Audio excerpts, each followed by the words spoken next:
For the final installment of our most popular episodes of 2020, we are revisiting my conversation with Valerie Rockefeller. Listen to how her organization, BankFWD, is persuading major banks to lead on climate by phasing out financing for fossil fuels.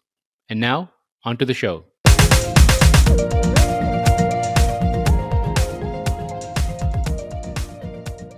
Hello, and welcome to the Bigger Than Us podcast. I'm your host, Raj Daniels, and today I'd like to welcome Valerie Rockefeller to the show. Valerie Rockefeller chairs the board of the Rockefeller Brothers Fund, a private foundation advancing social change that contributes to a more just, sustainable, and peaceful world. She also co-chairs BankFWD, a network to persuade banks to phase out financing for fossil fuel and to lead on climate. Her professional background is as a middle school special education teacher for adolescents with learning differences and emotional disabilities. She began her teaching career at Central Park East Secondary School in Harlem, New York, and also taught in Australia. Valerie, how are you doing today? Well, Raj, I'm thrilled to be talking to you. I am a huge fan of podcasts in general, and obviously of yours in particular, because you are addressing one of my favorite topics, and you've done it in a humorous way, which is something we all welcome. Well, I appreciate that, Valerie. Valerie, where are you currently located? I live in Old Greenwich, Connecticut, and I work in the city when we are working in real life, where my office is virtual actually until April 1st at this point. So I am in Connecticut working from home. So delighted that I have 3 kids, and delighted and grateful that Connecticut schools are open. So they're actually there. And how's the weather in Connecticut? For me, it is perfect because it is sunny enough outside, but not hot, and enough that I can send the kids and the dog outside when they get home. And I did not grow up in New England, and I will never, ever stop appreciating the changing leaves and how incredibly beautiful that is. It really is beautiful. My wife and I were up there about 10 years ago in Boston. We spent about a week up there, and we were quite amazed. We've always heard about it, but we were amazed to make that drive up there. It really is gorgeous. Yes. So I didn't, I've lived in Connecticut for about 10 years now, but had not done the whole driving up New England, traveling around there until this past summer, which is another joy of discovery. Of course, for this audience, I have to say I do have an electric car, so I did not feel as guilty as I might have about driving around New England. And there are tons of charging stations, which is not as true when you go south. Yeah. Wow. New England has been very, starting with the whole regional greenhouse gas initiative, and now that New Jersey's back in the fold, New England is a role model in terms of energy collaboration, I'd say, in fighting climate change. That's great to hear. So, Valerie, I like to open my show by asking my guests the following question. If you were asked to share something interesting about yourself, what would it be? Well, interesting is subjective. I will say that something maybe unexpected I've found is that I grew up in West Virginia, which people, when they meet me now, are often surprised to hear, because first of all, I spend so much time working on climate change issues, and West Virginia is a place that is mainly known, is along with the rest of Appalachia for its coal production. And I actually grew up in the southern part of the state, which is the heart of coal country. And I now work on a just transition away from coal. So trying to get us onto renewable energy, which I'd love to talk about some more. And I also think, frankly, being from West Virginia, it brings out some stereotypes that people don't think that there are Rockefellers, much less, rich people in West Virginia. But I love being from there. And I'd say what is probably even more unexpected than me being from West Virginia is that I did my 8th grade social studies project. I did not win, by the way. But I did make it to the state competition on women coal miners. So it's interesting when I look back on it that I was, I suppose, focused on gender issues. Maybe it's because I do have 3 brothers, but not focused on any of the other sort of social or economic or environmental impacts of coal. I mean, literally from where I grew up on the Kanawha River, and so there was a road, and then the river, which had coal barges going on it. And then on the other side of the river were the train tracks where you saw the coal cars going by there. So very much a coal country person. No, I know I'm asking you to go back in your memory a little bit, but what was the most interesting thing you learned about women coal miners? How incredibly hard it was for them. There were two at the time in the state, and how they faced. It's a very well-paying job, which is part of the complexity of transitioning away from coal. But not surprisingly, a very macho field. And going down in those coal mines, by the way, I was never allowed to do that. I wanted to. Is very dangerous and dirty and miserable and hot and scary. But the jobs pay so well that I think thought it was a great injustice that there weren't more women who were welcomed into it. That is interesting, and I appreciate you sharing that. So I'm going to switch gears here. Can you give the audience an overview of Bank Forward and your role at the organization? Yes, thank you. I am a co-chair and co-founder of BankFWD with two of my cousins.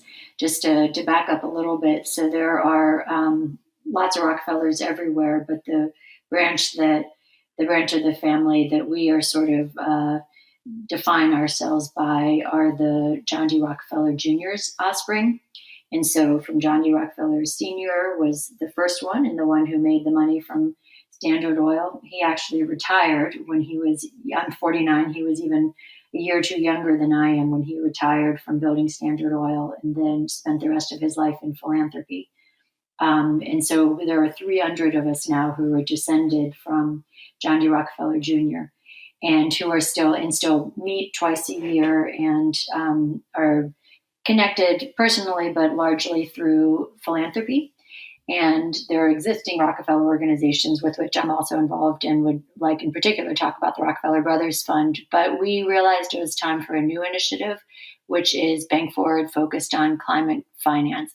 And that came out of realizing that even though the family has spent many generations fighting for environmental preservation, climate change policy in the last few decades, and or more productive and scientifically based climate change policies.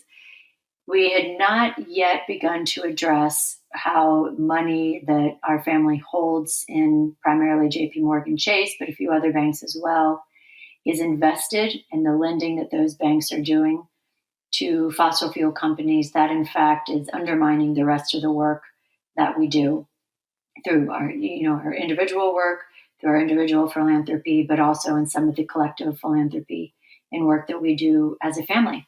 So I am from one branch of the family, the John branch of the family, and two of my cousins, Danny Growald, who is from the David branch of the family, and Peter Gill Case, who is from the Lawrence Rockefeller branch of the family, started this new initiative, which is designed to build a network of individuals and families and other bank clients who want to use our collective influence to encourage banks to not only phase out their lending to fossil fuels, but to become real leaders in climate responsible, climate smart, climate supportive lending and underwriting and investing. So We how just are you started, by the using way. your We just started in February 2020. So how are you using your influence?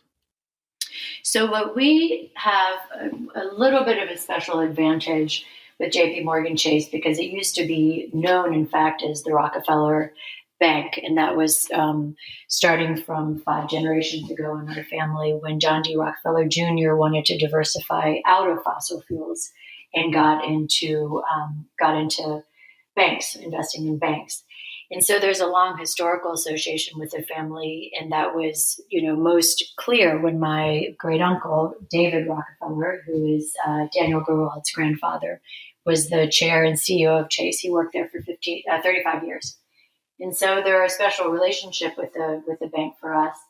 And we also started with JP Morgan Chase, frankly, because they are the leading lender to fossil fuel companies. And we thought our influence with them is that a lot of us, have money there, even if it's not very much money at this point, that there is the long association as well as the assets. And so we just started asking questions and talking to them. And we're, welcome into conversation with senior leadership around how they could adopt more responsible banking policies. which I would also love to talk about more, talking about alignment with the Paris goals. But specifically using influence is starting with relationships. So the relationships that we had with them as individuals, the historical relationship that we had with the bank because of this association with the family. And then from there, we're talking to other friends of ours and others who became interested in our work, who wanted to also ask questions and help guide the banks where their clients towards more responsible climate policies. And Valerie, can you please speak to the recent op-ed you co-authored in the New York Times? Yes. So thank you. We, on October 11th, we were fortunate to have our op-ed published in the New York Times and got a great response to that because in addition to, which lays out not only this historical connection with the bank and why we have begun working with the bank, with JP Morgan Chase, but also for the opportunity for leadership, not only to have them stop being the global leader in providing funding to fossil fuel companies, but also for them to seize this opportunity to be the leader of the future, the bank of the future. That's why we call ourselves BankFWD. We want to be thinking about what banks can be doing to support building a new economy based on renewable energy and therefore in greater social justice. So our op-ed, we were delighted to say we got a great response to that and are encouraging others to sign the pledge, which you can find on our website, www.bankfwd, which is BankFWD.org. And what the pledge does is it lays out how you can get more engaged with your bank and help also persuade other banks to compete for your business if, in fact, you don't get the response that you want from your bank in terms of aligning their lending policies with the Paris Accord. So I appreciate you sharing that. I'm going to read a quote directly from the website. To earn the business of the future, banks must face climate reality. The prerequisite is a clear commitment to end support for fossil fuel companies. Some listening to this show might question, the last name is the quote unquote the elephant in the room. How do you square that dichotomy? Mm-hmm. Well, dichotomy is a nice objective term. We've been accused of being hypocritical and the great irony of us leading this effort. But in fact, the Rockefeller family, there's 7 generations of us now, and it was John D. Rockefeller Sr. who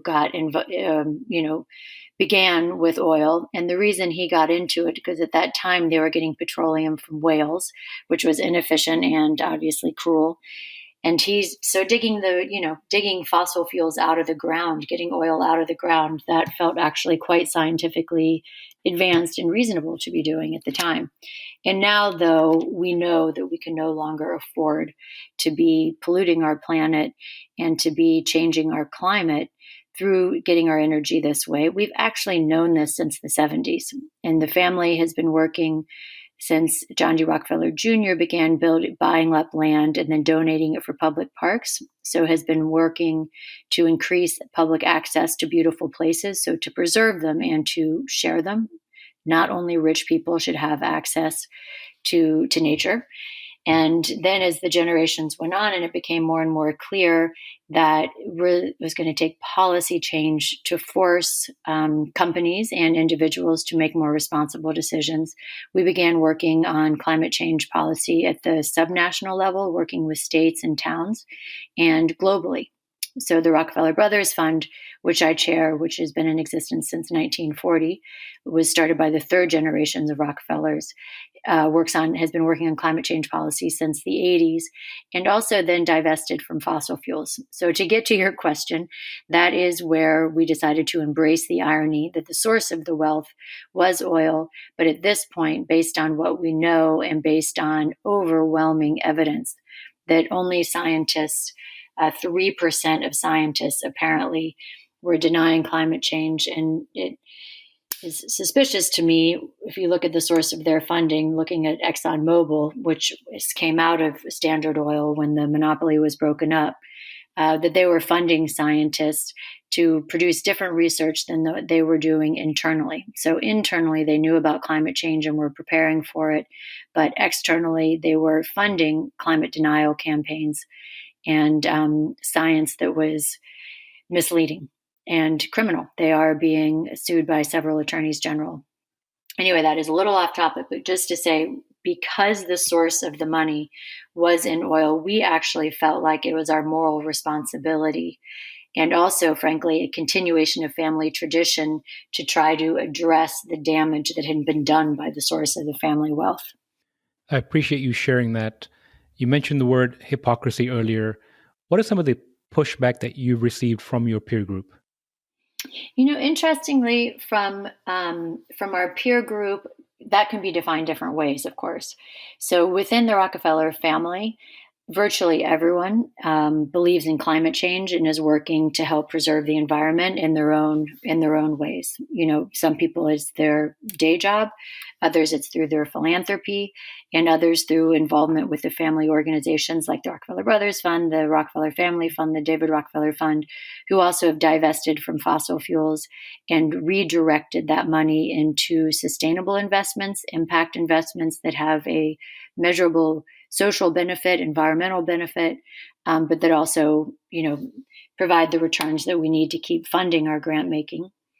And then peer group, you could also look at foundations. You could look at other wealthy families. You could look at others. We model ourselves very explicitly on the global divest invest movement, which is a very inclusive movement with $12 trillion now in assets under management that have pledged to divest from fossil fuels. And again, these are faith communities, governments, individuals, endowments, other nonprofits, universities.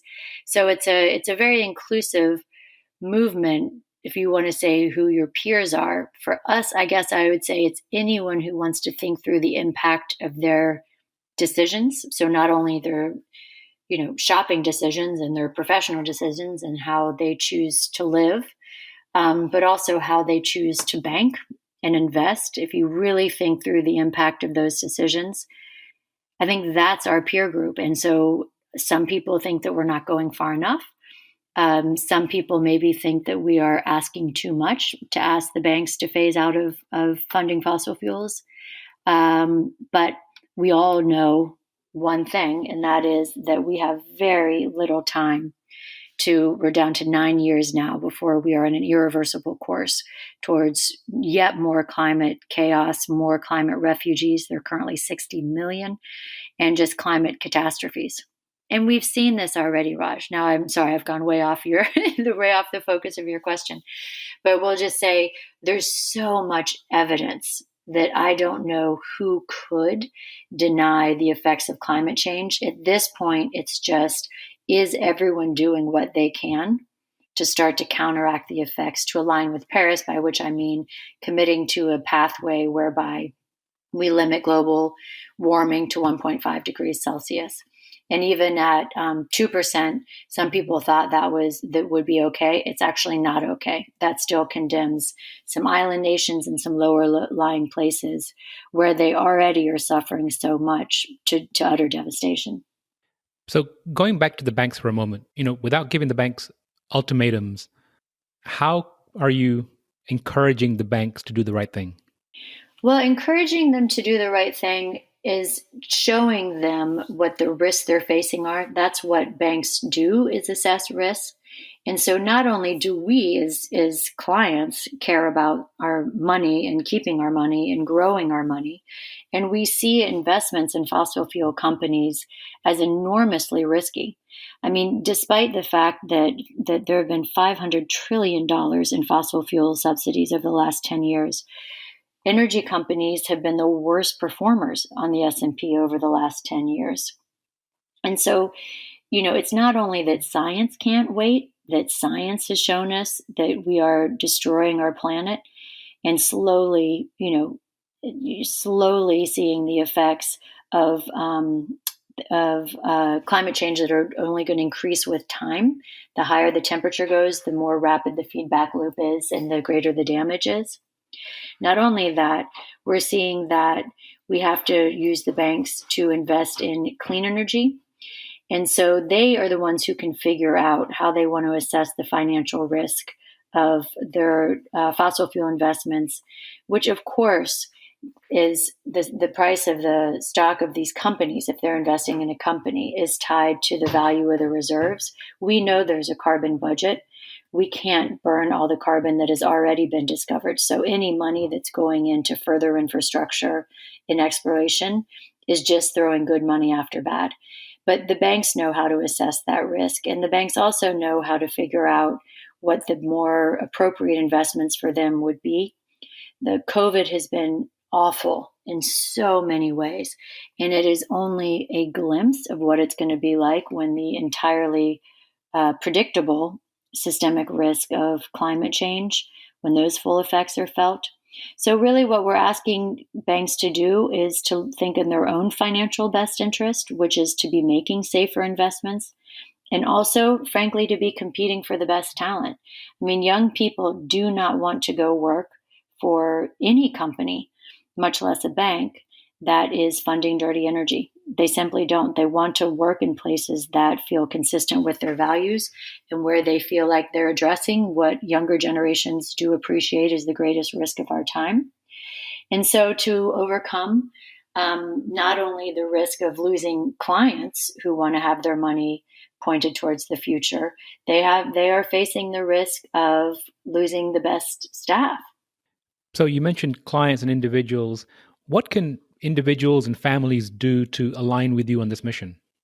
Well, we have a lot of information up on our website. One thing that I really enjoy about working on climate and working in impact investing, which again is investing in the solutions for the future, is the transparency and the accountability. So we are putting up as much material as we possibly can, and we are collecting information on different banks to help us educate ourselves and others about what their banks are doing and what questions they can ask.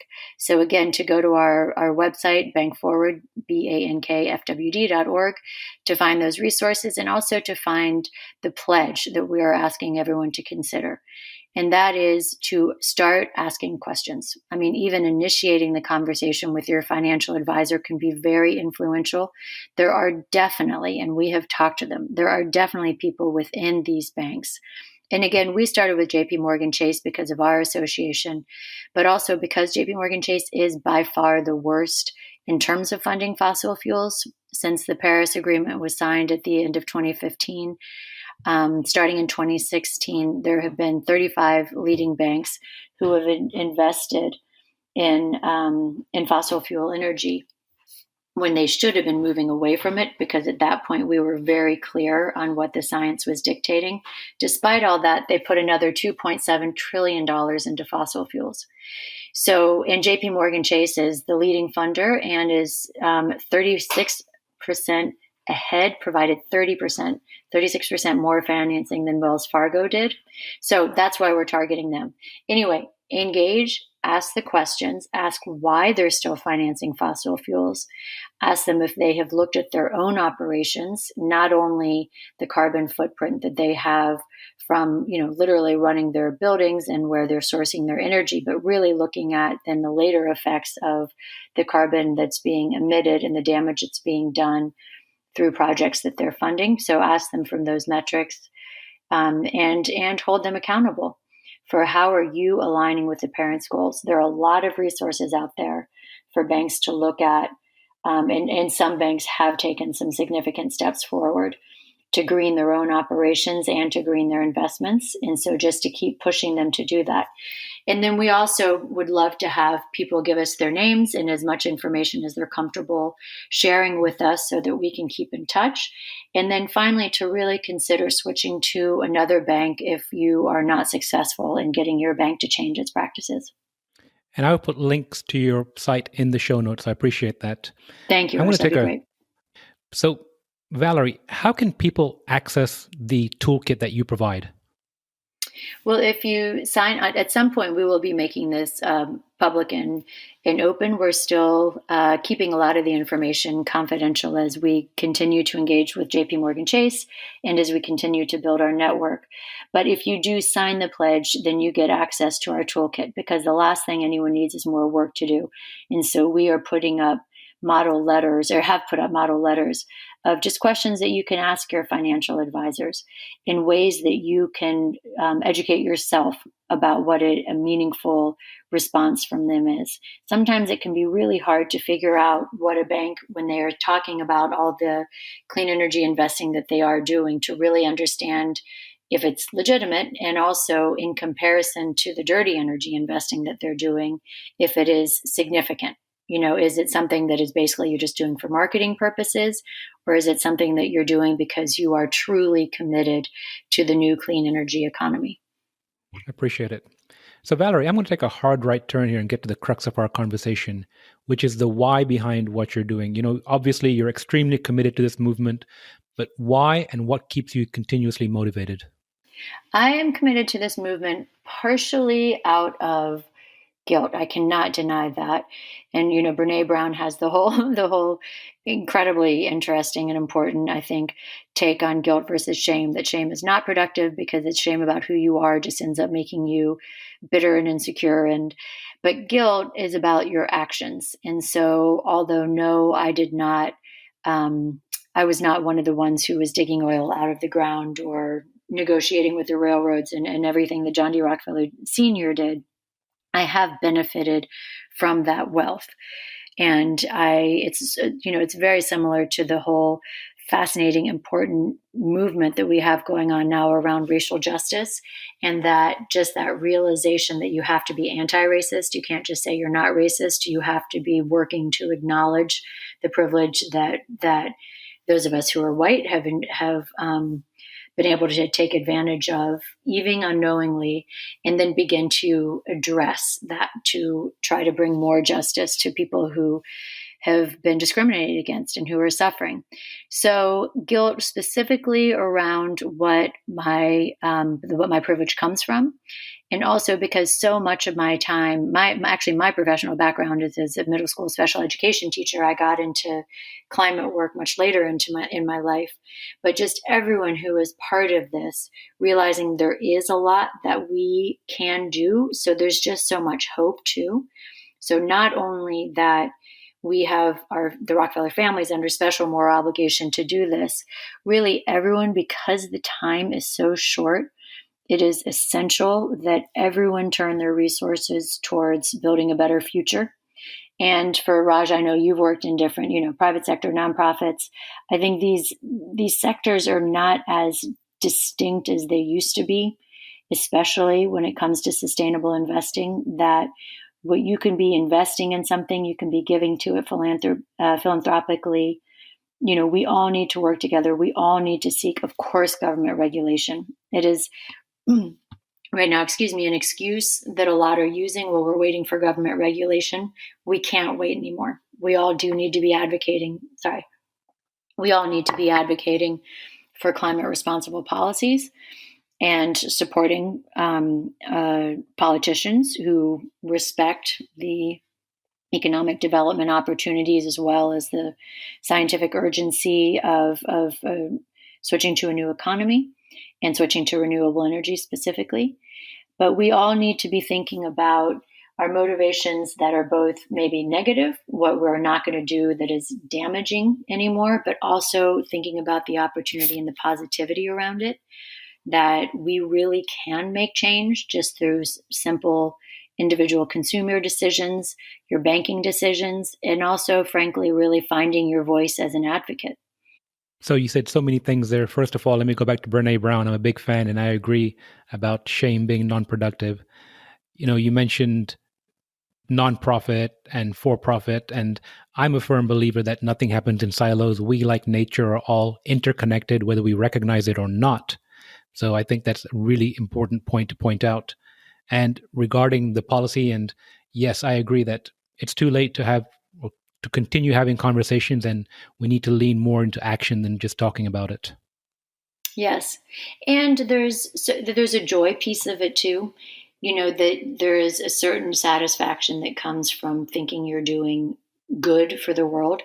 And there's true joy that comes when you find that you're making decisions and living a life that feels sort of authentic to you, that makes you feel like you're an integral part of a meaningful whole.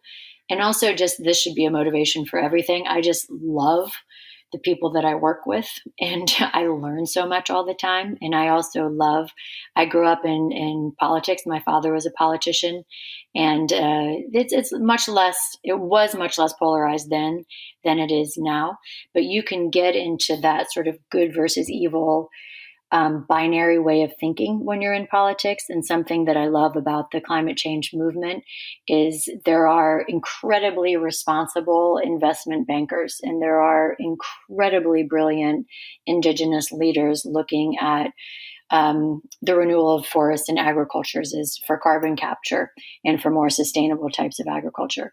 There are wonderful people everywhere who are all working towards the same goals, just in their different ways. And we have so much to learn from each other. And that just brings a real joy and pleasure to the movement. I feel like there's a place in the movement for everyone. There has to be. There absolutely has to be. I agree. I like your holistic way of looking at things. I mean, we really are an ecosystem in every way. And it's when we're in denial of that we get out of balance, and then people get scared and they cling on to what they have.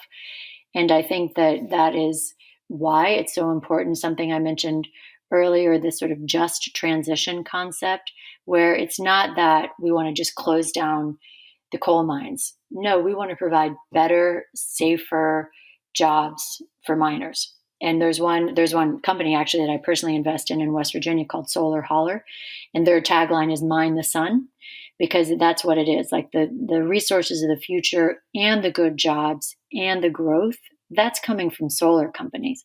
The number of coal miners has been declining ever since the year I was born. I mean, the height was in the 1950s, and that's from mechanization as well as from more realization of the environmental damage. And frankly, just it's so much cheaper to do solar and other renewables now.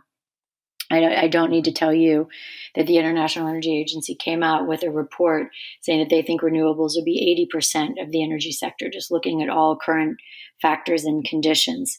So, to make money, to get jobs, to be realistic about what we need to do, you need to be moving away from fossil fuels. Couldn't agree more. So, Valerie, you said you came to the climate change movement late. What's the most valuable lesson that you've learned about yourself on this journey? I learned that I can learn something new. And that is, I was one of those incredibly annoying people who knew exactly what I wanted to do in college. I was tutoring and just decided I wanted to be a teacher, and then just always worked in education and always worked for the government and had this very clear path. And I've learned that I can be a bit of an entrepreneur. It feels like that starting BankFWD. I'd never started anything before, and just that's very different decisions that you have to make and different kinds of pressures, even starting a nonprofit, which of course BankFWD is. And I've learned that I can talk about money and investing, things that I never talked about growing up and didn't talk about as part of my, in the classroom with my students.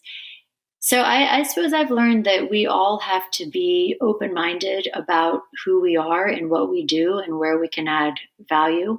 I could not have predicted. My parents always said to me, when you look back over your life, things will make sense. And that is true. But there's still no way I can look forward and predict what's going to come next. Well, let's talk about forward. You have a magic wand, 2025, your perfect vision of BankFWD. What does it look like? That we would have gone out of business in 2021 or 2022.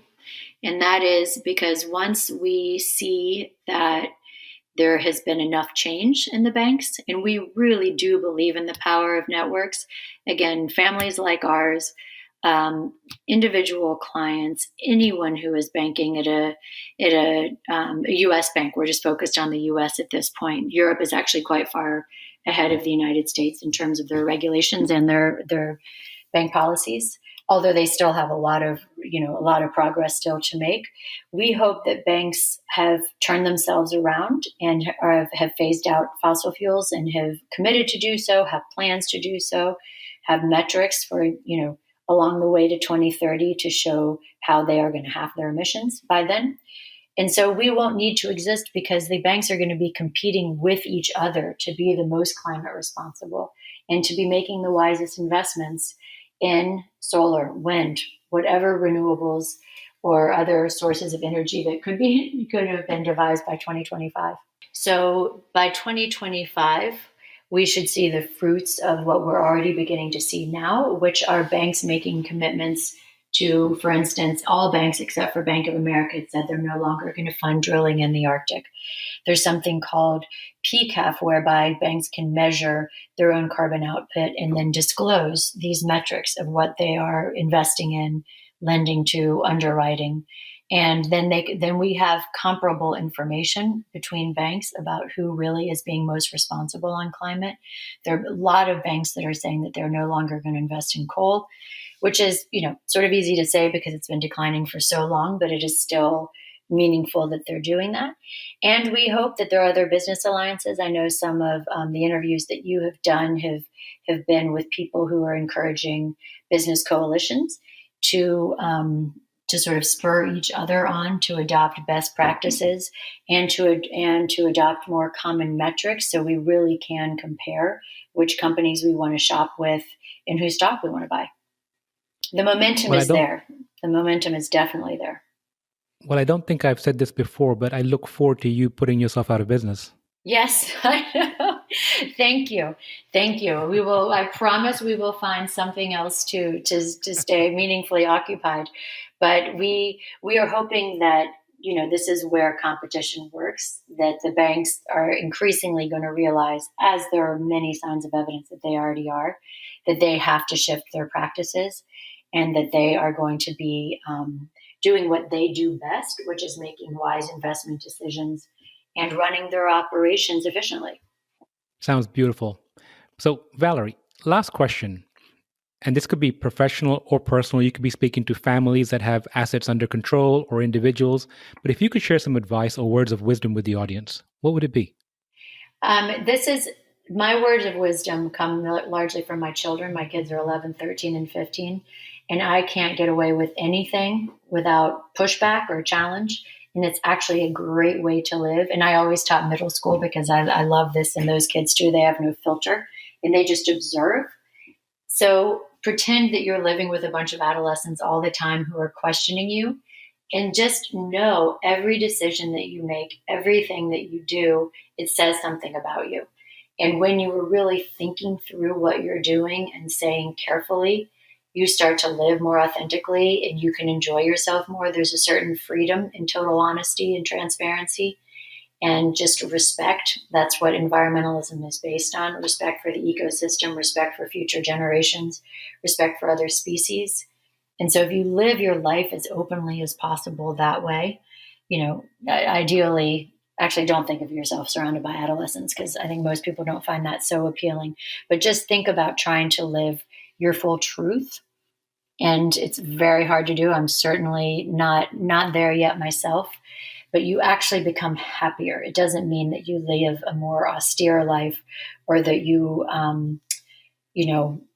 are ashamed of what you're doing. It's actually, it just leads you to better decisions that just feel more like true expressions of who you want to be and who you really are deep down. And that advice resonates deeply with me. I have 3 children, one that is in middle school. And I had a mentor tell me many years ago, before I even had kids, he said, Raj, if you ever have kids, keep this in mind that forget what you say, they'll watch what you do. And yes. I always feel like I have these pairs of eyes on me all the time, just kind of watching my actions. And it does kind of, push me to be as true to myself as possible, but also show them. And what I call it dancing in public. And what I mean by that example, this podcast is that, let's try to live as aligned to our, mission as possible in private and in public.